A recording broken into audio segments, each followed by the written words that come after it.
ಹೇಳ್ತೀರಾ ಸರ್, ಇಟ್ಕೊಳ್ಳೋ ಪದ್ಧತಿಯಲ್ಲಿ ಇರುತ್ತೆ. ನಾವು ನೀವು ಹೇಳ್ತೀರಾ, ನೀವು ಮಾಡ್ತಾ ಇರೋ ಪೆನ್ ಕೂಡ ಪ್ಲಾಸ್ಟಿಕ್, ಅದನ್ನೂ ಬಳಸಬಾರ್ದು. ನೀವು ಯಾಕೆ ಬಳಸ್ತಾ ಇದ್ದೀರಾ? ನೀವು ಯೂಸ್ ಮಾಡ್ತಿರೋ ಸಿಮ್ ಕಾರ್ಡ್ ಅದು ಕೂಡ ಪ್ಲಾಸ್ಟಿಕ್, ಅದನ್ನ ಯಾಕೆ ಬಳಸ್ತಾ ಇದ್ದೀರಾ? ಅದನ್ನ ಬ್ಯಾನ್ ಮಾಡಕ್ ಬರಲ್ಲ. ಚಿಂತಾಮಣಿ ನಗರಸಭೆ ಪರಿಸರ ಸಂರಕ್ಷಣೆ ಮತ್ತು ಪ್ಲಾಸ್ಟಿಕ್ ಮುಕ್ತ ಅಭಿಯಾನದ ಅಂಗವಾಗಿ ನಗರದಾದ್ಯಂತ ನಿಷೇಧಿತ ಪ್ಲಾಸ್ಟಿಕ್ ಬಳಕೆಯ ವಿರುದ್ಧ ಕಟ್ಟುನಿಟ್ಟಿನ ಕಾರ್ಯಾಚರಣೆ ಕೈಗೊಂಡಿದ್ದು, ಈ ವೇಳೆ ನಗರಸಭೆ ಆರೋಗ್ಯ ನಿರೀಕ್ಷಕರು ಮತ್ತು ಸಿಬ್ಬಂದಿ ಎಪಿಎಂಸಿ ಮಾರುಕಟ್ಟೆಯ ಶ್ರೀಕೃಷ್ಣ ಟ್ರೇಡರ್ಸ್ ಅಂಗಡಿಯ ಮೇಲೆ ಅನಿರೀಕ್ಷಿತ ದಾಳಿ ನಡೆಸಿದರು. ತಪಾಸಣೆಯ ವೇಳೆ ಅಂಗಡಿಯಲ್ಲಿ ಹೆಚ್ಚಿನ ಪ್ರಮಾಣದ ನಿಷೇಧಿತ ಪ್ಲಾಸ್ಟಿಕ್ ಪತ್ತೆಯಾಗಿದೆ. ಪ್ಲಾಸ್ಟಿಕ್ ವಶಪಡಿಸಿಕೊಳ್ಳಲು ಮುಂದಾದ ಅಧಿಕಾರಿಗಳೊಂದಿಗೆ ಅಂಗಡಿ ಮಾಲೀಕ ಟಿಆರ್ ಗೋಪಾಲಕೃಷ್ಣ ಅವರ ಪುತ್ರ ರಾಕೇಶ್ ತೀವ್ರ ವಾಗ್ವಾದಕ್ಕಿಳಿದಿದ್ದಾರೆ. ಕರ್ತವ್ಯ ನಿರ್ವಹಿಸುತ್ತಿದ್ದ ಸರ್ಕಾರಿ ಸಿಬ್ಬಂದಿಯ ಮೇಲೆ ದೌರ್ಜನ್ಯ ಎಸಗಿ ಕೆಲಸಕ್ಕೆ ಅಡ್ಡಿಪಡಿಸಿದ ವಿಷಯ ತಿಳಿಯುತ್ತಿದ್ದಂತೆ ಸ್ಥಳಕ್ಕಾಗಮಿಸಿದ ನಗರಸಭೆ ಪೌರಾಯುಕ್ತ ಜಿಎನ್ ಚಲಪತಿ ಪರಿಸ್ಥಿತಿಯನ್ನ ಗಂಭೀರವಾಗಿ ಪರಿಗಣಿಸಿದರು. ನಂತರ ನಿಷೇಧಿತ ಪ್ಲಾಸ್ಟಿಕ್ ಸಂಗ್ರಹಣೆ ಮತ್ತು ಸರ್ಕಾರಿ ನೌಕರರ ಕರ್ತವ್ಯಕ್ಕೆ ಅಡ್ಡಿಪಡಿಸಿದ ಹಿನ್ನೆಲೆಯಲ್ಲಿ ಅಂಗಡಿ ಮಾಲೀಕನಿಗೆ ತಕ್ಷಣ 50,000 ಭಾರಿ ಮೊತ್ತದ ದಂಡ ವಿಧಿಸಿ ನೋಟಿಸ್ ಜಾರಿ ಮಾಡಿದ್ರು. ಮುಂದಿನ ದಿನಗಳಲ್ಲಿ ಇಂತಹ ವರ್ತನೆ ಮರುಕಳಿಸಿದರೆ ಕ್ರಿಮಿನಲ್ ಮೊಕದ್ದಮೆ ದಾಖಲಿಸಲಾಗುವುದು ಮತ್ತು ಅಂಗಡಿಯ ಪರವಾನಗಿ ರದ್ದುಗೊಳಿಸಲಾಗುವುದು ಎಂದು ಎಚ್ಚರಿಕೆ ನೀಡಿದರು. ನಗರಸಭೆಯ ಈ ಕಟ್ಟುನಿಟ್ಟಿನ ಕ್ರಮದಿಂದ ಎಚ್ಚೆತ್ತ ಅಂಗಡಿ ಮಾಲೀಕ ಗೋಪಾಲಕೃಷ್ಣ ಮತ್ತು ಅವರ ಪುತ್ರ ರಾಕೇಶ್ ನಂತರ ನಗರಸಭೆ ಕಚೇರಿಗೆ ಭೇಟಿ ನೀಡಿ ಪೌರಾಯುಕ್ತರಲ್ಲಿ ತಮ್ಮ ಅನುಚಿತ ವರ್ತನೆಗಾಗಿ ಕ್ಷಮೆಯಾಚಿಸಿದರು.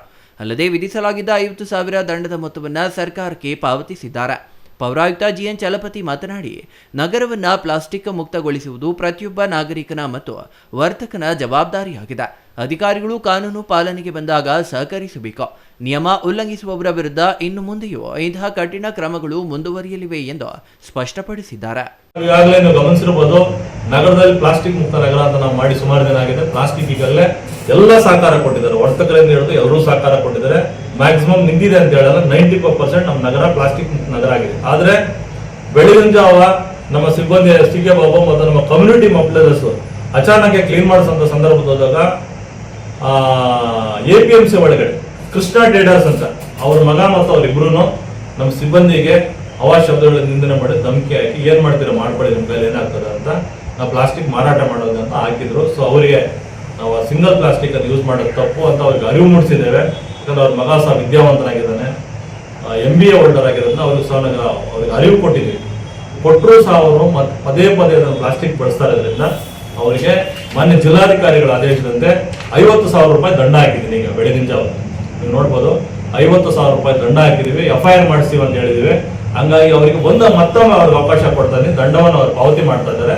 ಮತ್ತೆ ಇದನ್ನೇನ ರಿಪೀಟ್ ಆದ್ರೆ ನಿಯಮಾನುಸಾರ ಏನು ನಿಷೇಧಿತ ಪ್ಲಾಸ್ಟಿಕ್ ಅನ್ನು ಬಳಸ್ತಾ ಇರೋದನ್ನ ಅವ್ರ ಮೇಲೆ ಸೂಕ್ತ ಕಾನೂನು ಕ್ರಮ ಜರುಗಿಸಿ ಅವ್ರ ವಿರುದ್ಧ FIR ಮಾಡಿದ ಜೊತೆಗೆ ಅವ್ರ ವೃತ್ತಿ ಪರವಾನಗಿಯನ್ನು ಸಹ ನಗರಸಭೆ ರದ್ದು ಮಾಡುತ್ತೆ. ಅದು ಅವ್ರೊಬ್ಬರಿಗೆ ಹೇಳ್ತಾ ಇಲ್ಲ, ಸುಮಾರು ಜನ ಅಂಗಡಿಗಳಲ್ಲಿ ಮಾಡಿದ್ದಾರೆ. ಅವರಿಗೆಲ್ಲ ಸಣ್ಣ ಪುಟ್ಟ ಇದ್ದಿದ್ದಕ್ಕೆ ಅವರಿಗೆ ಸ್ವಲ್ಪ ದಂಡನ ಹಾಕಿದಿವೆ.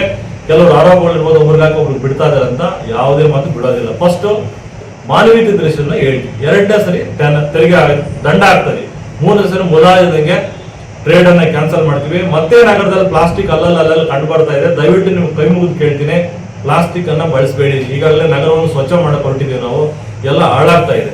Imran Khan, CTV news, Chintamani. ಹೇಳ್ತೀರಾ ಸರ್, ಇಟ್ಕೊಳ್ಳೋ ಪದ್ಧತಿಯಲ್ಲಿ ಇರುತ್ತೆ. ನೀವು ಹೇಳ್ತೀರಾ, ನೀವು ಮಾಡ್ತಾ ಇರೋ ಪೆನ್ ಕೂಡ ಪ್ಲಾಸ್ಟಿಕ್, ಅದನ್ನೂ ಬಳಸಬಾರ್ದು. ನೀವು ಯಾಕೆ ಬಳಸ್ತಾ ಇದ್ದೀರಾ? ನೀವು ಯೂಸ್ ಮಾಡ್ತಿರೋ ಸಿಮ್ ಕಾರ್ಡ್ ಅದು ಕೂಡ ಪ್ಲಾಸ್ಟಿಕ್, ಅದನ್ನ ಯಾಕೆ ಬಳಸ್ತಾ ಇದ್ದೀರಾ? ಅದನ್ನ ಬ್ಯಾನ್ ಮಾಡಕ್ ಬರಲ್ಲ.